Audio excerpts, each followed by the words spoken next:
Hello ma'am खुरुमजरी. Hello everyone. अगी ngasi blog asi jinga gi bharta amasung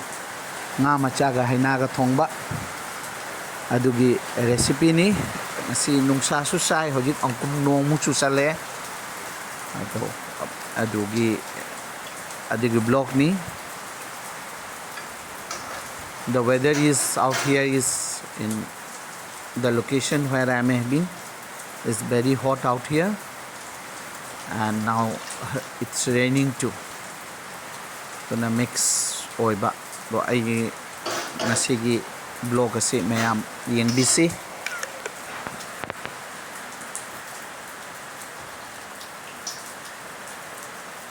amasung mayambo my hobby amasung my chakumgi my gedigi mayambo hanna am khaitana thagat pa phongdok chari amasung mayamgi mamal leidaba mamal naidraba haigadra mamal na mayamgi mamal leidaba mayamgi support ki damakta jamna thagat chari amasung ai hakpo this channel review tabu gi damakta asi aina ngasi gi morning walk ta phangnajarakpa jinga ni so morning walk ta logjarakpa jinga se mapunda rupees 50 tauri asomdana haina sena 20 rupees taudana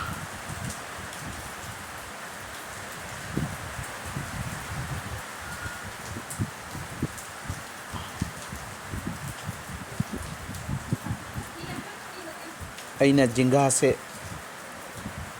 mari khak laujaraga jinga se maku mapangi maku se ai khokchagani asumaina khai adi jinga se ka thamme do asumna ina jinga se gi maki mapangi maku singju bu lokthokchari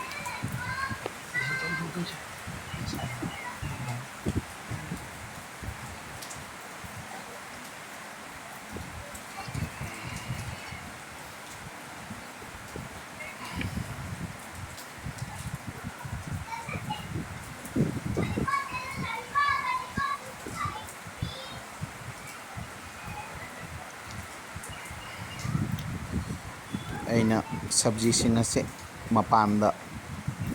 phammaga jumbi mapanda phammaga semjari bani hojik masigi recipe se jinga ge bharta se yamna hawbani mayam su try tawiu asi ga loinana chak kasu loinana chak asaba khangde aingba khangde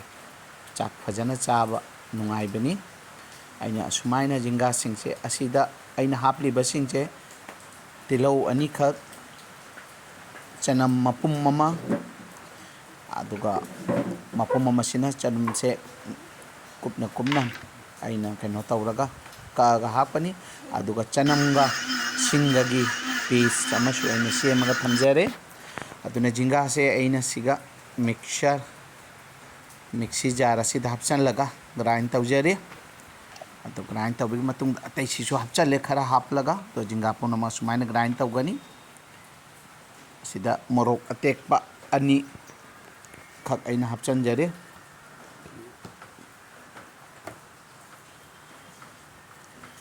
अइना जिंगा से सुमाइ तौना paste से सेमलबगी मतुंगदा अइना खांग से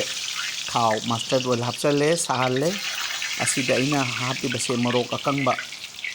taruk khak aina fry tawri basini asi aina habli basina kali jirani tespata mana amaga aina morok akang base aina fry tawri base lauthoga thamjaragani amasu morok ka thau siga fry taw base morok ki maki fry tawminabagi nusiraba manam amasu aigi masala singju chusan le horagani to asi fry tariba morok asi aina aloibada apply tawjagani खाबीसिन लौथोकपदा नुंगाइत्रे अदुना चामचना ओइना लौथोकचरे इन सिजनब खाबैदुसु कदोमदा आई खजिक्तंग ताहा ओइना सेमजबा आइगी blog नि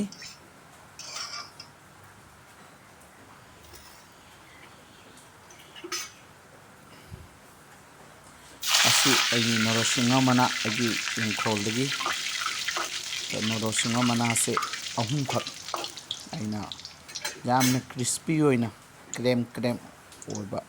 अदुगी मवंगदा fry तौरे fry तौबगा नसागी तिलौ अनी खत्तो असुमाय तौना सेमजरगा तिलौ अनी से हापचरे अदुगा पुन्ना ngauminari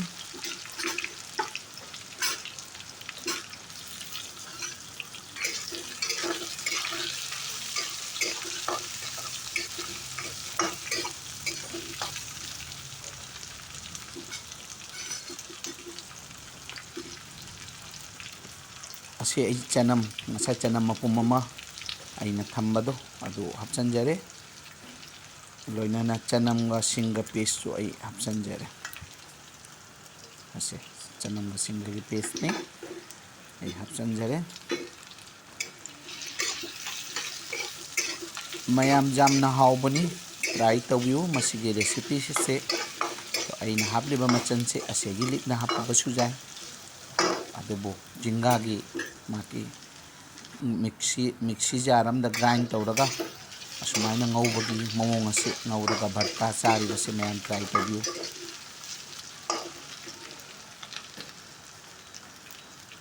आई ngसाइगी नरसिंगा मनादो मचैदो लौथोकचरा मनादो थम्मगा असुमाय तौदना मागे मचै अहुम से लौथोकचरगनी अदुगा मनादो Sunda लेरगा ngौमिनरी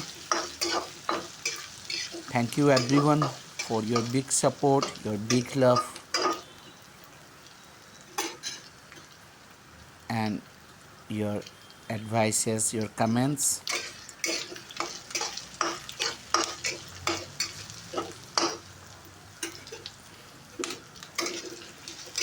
Your love,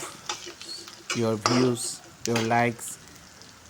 subscribes, let me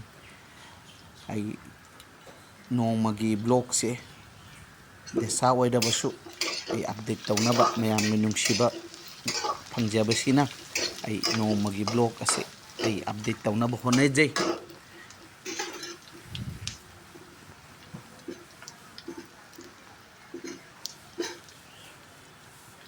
tomato अमखक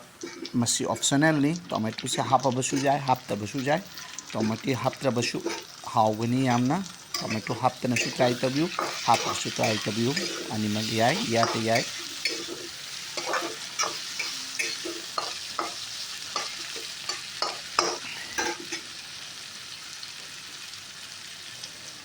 अखोइगी मैतेगी अखोइगी चनम तिलौ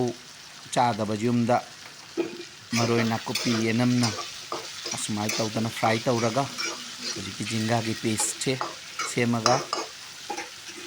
से मोंगदा सिजनबियो अदुसु इक्वली यामना हावबो पोकनी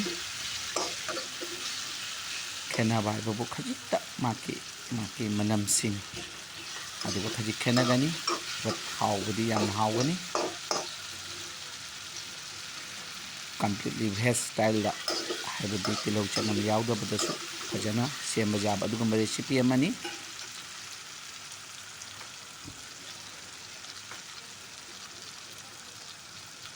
टोमेटो से मुल्ले हाइरबगी मतंगदा अइना असिदा मचू टर्मरिक पाउडर ऐड तौजरी अइगे मथौ ताबा चांगदुगी मतुंगिना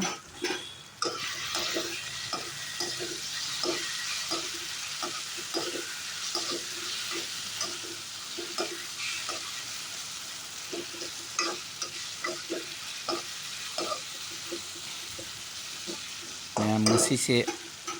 aina leiriba गुवाहाटी की बसेस चराली हारिबा लोकेशन दुगनी तो आई मफम सिगा जामना टेम्परेचर से यामना हेली तो अदुना इन सिगी रेसिपी सिगा ना मचागा हिनागा थोंबदो अदु ओइना इन अपडेट तौजबनी अइना ममांगदसु हिनागा ना मचागा सुम अपडेट तौजखरे आई मरोय पुनमक लेजबदो हपचनजखरे सोमदा अइगी किचन दा अदुगा हौजिक now I am applying that paste of जिंगा असमिस द जिका हाय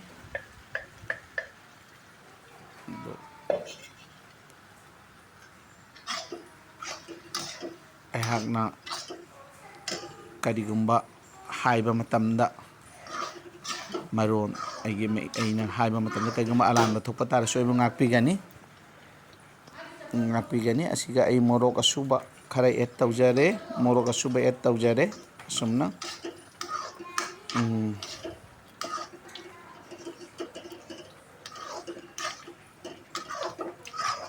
ꯃꯣꯔꯣꯛ ꯑꯁꯨꯕ ꯑꯦꯗ ꯇꯧꯖꯔꯦ ꯑꯁꯤꯗ ꯑꯗꯨꯒ ꯌꯥꯝꯅ ꯀꯣꯁꯤꯌꯁꯂꯤ ꯑꯁꯤꯒꯤ ꯁ꯭ꯇꯦꯖ ꯑꯁꯤ ꯑꯣꯠꯄ ꯈꯥꯕꯩꯁꯤꯅ ꯑꯣꯠꯄ ꯂꯦꯞꯄ ꯌꯥꯗꯦ ꯑꯗꯨꯅ ꯌꯥꯝꯅ ꯆꯦꯛꯁꯤꯟꯕ ꯃꯇꯝꯅꯤ ꯍꯥꯏꯕ ꯇꯥꯔꯦ ꯑꯁꯤꯒ ꯖꯤꯡꯒꯥꯒꯤ ꯃꯥꯒꯤ ꯁꯔꯨꯛꯇ ꯌꯥꯎꯔꯤꯕ ꯏꯁꯤꯡꯒꯤ ꯁꯔꯨꯛ ꯑꯗꯨ ꯀꯪꯗ꯭ꯔꯤ ꯐꯥꯎꯕꯗ ꯁꯨꯃꯥꯏꯅ ꯉꯧꯒꯅꯤ ꯂꯦꯞꯇꯅ ꯑꯗꯨꯅ ꯈꯥꯕꯩꯒꯤ ꯔꯣꯜ ꯌꯥꯝꯅ ꯆꯥꯎꯔꯤ ꯃꯇꯥꯡ ꯑꯁꯤꯗ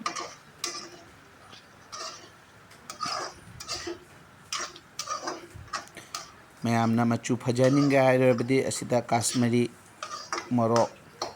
ꯄꯥꯎꯗꯔ ꯍꯥꯞꯄ ꯌꯥꯏ ꯃꯥꯒꯤ ꯑꯄꯥꯝꯕ ꯃꯇꯨꯡ ꯏꯟꯅ ꯑꯩꯒꯤꯁꯦ ꯆꯥꯎꯔꯥꯛꯄ ꯉꯧꯕ ꯂꯣꯏꯁꯜꯂꯦ ꯑꯗꯨꯅ ꯁꯤ ꯑꯋꯥ ꯐꯗꯤꯒꯝꯅꯤ ꯄꯨꯝꯅꯃꯛꯁꯦ ꯄꯦꯁꯁꯦ ꯌꯥꯝꯅ ꯀꯨꯡꯉꯦ ꯌꯥꯔꯒꯅꯤ ꯑꯩ ꯈꯜꯂꯦ ꯑꯗꯨꯅ ꯑꯥꯏ ꯋꯤꯜ ꯕꯤ ꯑꯦꯄ꯭ꯂꯥꯏꯌꯤꯡ ꯗ ꯑꯋꯥ ꯐꯗꯤꯒꯝ ꯑꯩꯈꯣꯏꯒꯤꯁꯤꯒ ꯑꯋꯥ ꯐꯗꯤꯒꯣꯝ ꯍꯥꯏꯕ ꯃꯐꯝ ꯑꯇꯩꯗ ꯀꯔꯝꯕ ꯍꯥꯏꯅꯕꯗꯣ ꯀꯣ ꯑꯗꯨꯅ ꯑꯩꯅ ꯑꯋꯥ ꯐꯗꯤꯒꯝꯁꯦ ꯍꯥꯞꯆꯤꯟꯖꯔꯦ ꯑꯁꯤꯗ ꯁꯣ ꯑꯩꯅ ꯑꯩꯒꯤ ꯉꯁꯤꯒꯤ ꯖꯤꯡꯒꯥꯒꯤ ꯚꯔꯇꯥ ꯑꯁꯤ ꯌꯥꯔꯦ ꯑꯗꯨꯒ ꯚꯔꯇꯥ ꯍꯥꯏꯕ ꯇꯥꯔꯕꯗꯤ ꯑꯩꯈꯣꯏꯒꯤ ꯊꯥꯎ ꯑꯍꯤꯡꯕ ꯑꯆꯥꯊꯥꯎꯁꯦ ꯈꯔ ꯑꯦꯗ ꯇꯧꯖꯩ ꯑꯗꯨꯅ ꯚꯔꯇꯥꯒꯤ ꯃꯃꯤꯡꯁꯦ ꯑꯃꯨꯛ ꯍꯦꯟꯅ ꯆꯨꯅꯕꯅꯤ ꯑꯗꯨꯅ ꯑꯩ ꯊꯥꯎ ꯑꯍꯤꯡꯕ ꯈꯔ ꯑꯦꯗ ꯇꯧꯒꯅꯤ ꯑꯗꯨꯒ ꯉꯁꯥꯏꯒꯤ ꯑꯩꯅ ꯐ꯭ꯔꯥꯏ ꯇꯧꯈꯤꯕ ꯃꯣꯔꯣꯛ ꯑꯇꯦꯛꯄꯁꯤꯡ ꯃꯣꯔꯣꯛ ꯑꯀꯪꯕꯁꯤꯡꯗꯣ ꯑꯗꯣ ꯃꯊꯛꯁꯤꯒ ꯑꯩꯁꯤ ꯆꯥꯏꯁꯤꯜꯂꯤꯕꯁꯤꯅ ꯁꯨꯝꯅ ꯆꯥꯏꯁꯤꯜꯂꯒ ꯑꯃꯨꯛ ꯃꯌꯥꯝ ꯄꯨꯝꯅꯃꯛꯇ ꯑꯃꯨꯛ ꯑꯣꯠꯃꯤꯟꯅꯅꯤ ꯑꯗꯨꯅ ꯍꯥꯏꯕꯗꯤ ꯃꯥꯒꯤ ꯚꯔꯇꯥꯁꯤꯒꯤ ꯌꯥꯝꯅ ꯅꯨꯡꯁꯤꯕ ꯃꯅꯝ ꯑꯃ ꯍꯦꯟꯒꯠꯍꯜꯂꯤ ꯑꯃꯁꯨꯡ ꯃꯥꯒꯤ ꯒꯦꯇꯞ ꯍꯥꯏꯕ ꯒꯦꯇꯞꯁꯨ ꯐꯖꯔꯦ ꯂꯨꯛꯁꯨ ꯐꯖꯔꯦ ꯍꯥꯎꯕꯁꯨ ꯍꯦꯜꯂꯦ ꯑꯗꯨꯅ ꯃꯣꯔꯣꯛ ꯑꯩꯅ ꯐ꯭ꯔꯥꯏ ꯇꯧꯈꯤꯕꯁꯤꯡ ꯑꯗꯣ ꯍꯧꯖꯤꯛ ꯃꯊꯛꯁꯤꯗ ꯆꯥꯏꯁꯤꯜꯂꯤꯕꯁꯤꯅꯤ ꯁꯨꯃꯥꯏꯅ ꯇꯧꯅ ꯃꯣꯔꯣꯛꯇꯣ ꯐ꯭ꯔꯥꯏ ꯇꯧꯈꯤꯕꯅꯤꯅ ꯐꯖꯅ ꯀꯦꯝ ꯀꯦꯝ ꯂꯥꯎꯅ ꯂꯩꯕꯅꯤꯅ ꯑꯩ ꯈꯨꯠꯁꯤꯅ ꯁꯨꯃꯥꯏꯅ ꯇꯧꯗꯅ ꯃꯆꯦꯠ ꯃꯆꯦꯠ ꯇꯧꯔꯒ ꯆꯥꯏꯁꯤꯟꯖꯔꯤ and now hojik at final stage aloibagi matangda sigi recipe sigi asi thau acha thau hajiktan chamos tangkhai amadi khada yeli chamos macha amadi di khajiktan tai adu aini add taujaraga my recipe of jinga bhatta is done. Please do try and please do comment. Mayam try to view yamna haubani mayam soidana mayam pamgani aina pijaru ba mi khudumuksu yamna hawi hai aduna hajabani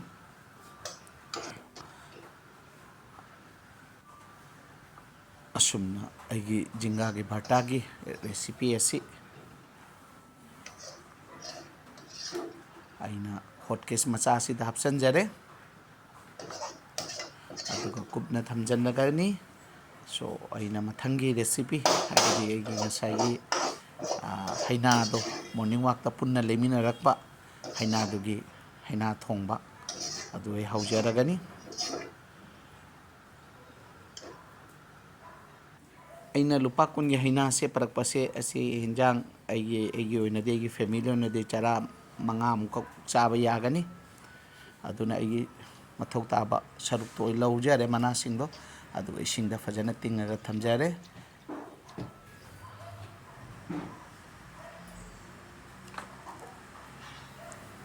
asomda ina nga macha se khosiga bhangon na thokpa nga macha ni nga se yamna pi manung macha nga macha se magi manungda khogi nga gi manunggi maring kha haiba tare khaba gi saruk to jamna warli so haubu su jamna hawi duga ai ayam matamda nga macha se ngaubo nga macha se tawbo matamda makku khoi ngasi gi se makku khoktana nga se ngaure matam si mai matamga to singa se aduguma problem su leitaba mari tegi maki ngage kari haini mage akhaba saruk to mathi bonga gedra adu to ai lokthogdre aina hariba language se lanba tar ngakpi gani adu ai nga se ngaubo lojare nga ngaubo se uchadre ngauna lore लोयरगा अइना सिगा pass sorry अइना सिगा अहोबदो अइना हापीबसे मेथी खजिक हापे तेजपत्ता मपुम mama हापे तंखाई खायरगा अनि असरुक अनि कोरगा असिना मरोय नाकुपी हापसरे तिलौ हाना हापा तारदे मरोय नाकुपी माके नुंसिबगी मनम ममदो वाली अदुना हाना जेनम से हदी मरोय नाकुपी हाना ngौरे मरोय नाकुपी की माके मनम नुंसिरबा मफुंदो फोरकपा अदु फावदा माके खजिकन पीस पीस मोंगो लाको फावगा ngौबगा अइना सिदा अइना अइगी तिलौ मपुम ममा को ओनियन मपुम ममा से एड तौजरे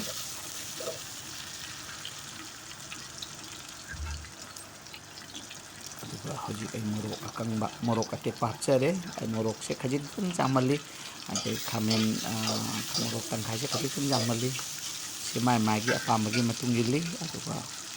हैनादा मोरक तंखाई खजिकन जामबसे जामना चूबा कॉम्बिनेशन मनी हैना आई स्टाइल लौजे माय मागी असोमदना हरिबोप से आई पामनिना हरिबोप मतंग हापसु जाबनी बट हरिमो से आइना मचेट मचेट अहुम का हापचरे सिदा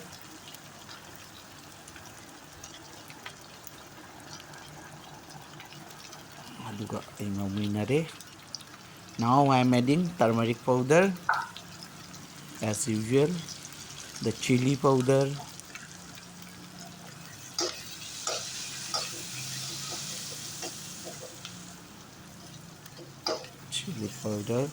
with at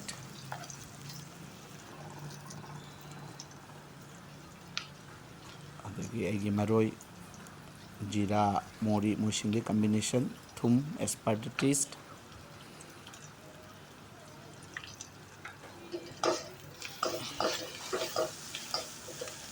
Ngominajare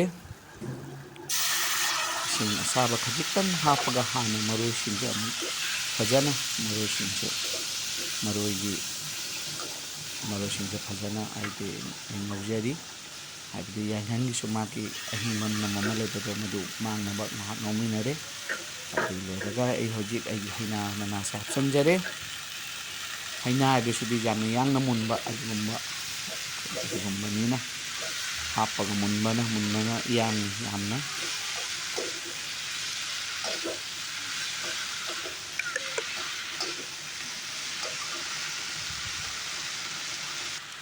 मैम थागतचरी हैना से येन मचू से मंगान सल तई मोंग से लाए आई अदुना आई इसिंग हपसन जारगनी अदुना तो nga हपसन जारगनी मथौ ताबा चांग मतिना फुटलगा आई ये रेसिपी असि लोशन जारगनी मैमबो thank you so much from the bottom of my heart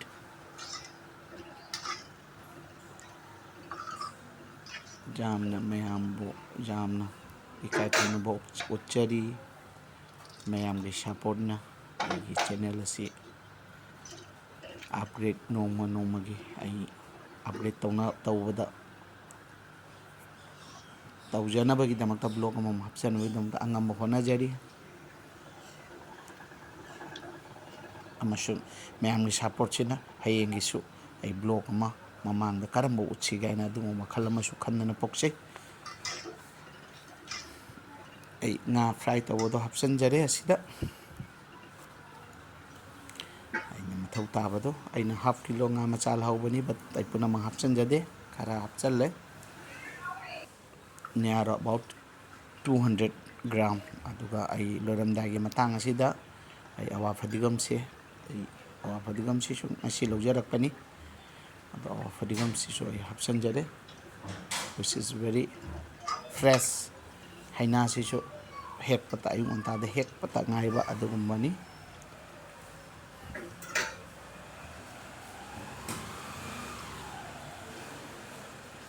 awa fadigam sa hapsanjare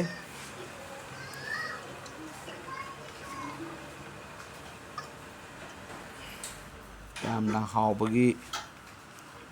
मनम जामना हाउनब हाउबगी मौं तो नुंसागा साबगा जामना चुनाबा नुमिचिगा असिगी वेदरसिगा जाम चुनाबा रेसिपीनी सो मोरक तंखाय मोरक मपुम ममा तंखाय अनि खाइदोगा हपसनजरे माय हैना थोंबा with nga macha is done.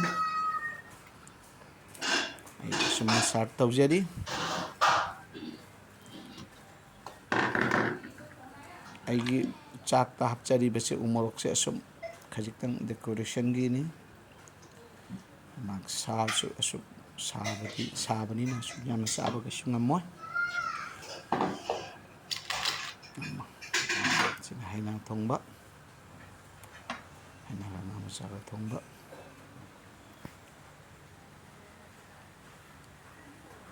hai beti ngami haina su yam na chaba hona de because health is very much important. If health is well, everything is well. Thank you so much for your big support and for your big concern for aigi channel gi namakta concern tawibagi nuksibagi mayambu hannan nangam khalektana thagatchari. Thank you so much once again.